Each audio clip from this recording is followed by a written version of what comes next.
More than a dozen Maine organizations have been awarded $11 million in federal funding to help strengthen economic opportunity in rural communities.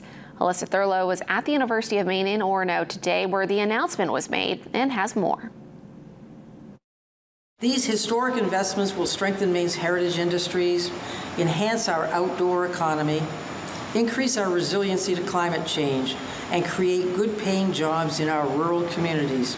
Governor Janet Mills and Senator Susan Collins and Northern Border Regional Commission federal co-chair Chris Saunders announced Wednesday awards to 16 Maine organizations worth $11 million. NBRC helps boost economic development in rural communities in Maine, New Hampshire, New York, and Vermont. Also announced Wednesday, $44 million in awards for projects across all NBRC member states.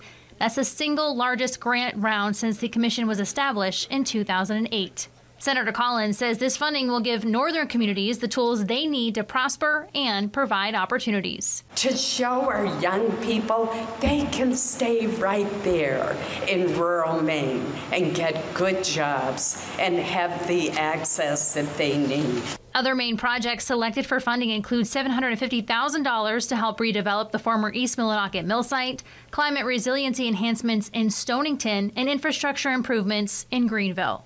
Also receiving funding is the University of Maine Advanced Structures and Composite Center in Orono.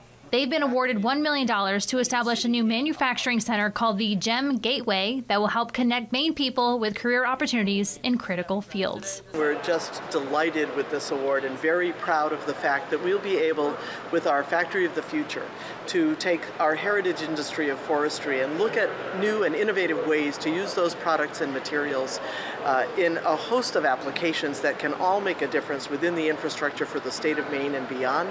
And so this research and development that will be made possible in this facility is absolutely critical for our state, and we're very grateful for these funds. We may be bringing the resources from the federal government to fund your work, but it's the leadership that you are showing in your communities that make these great things happen and gives us all tremendous hope that life in Maine is going to be really bright for the future.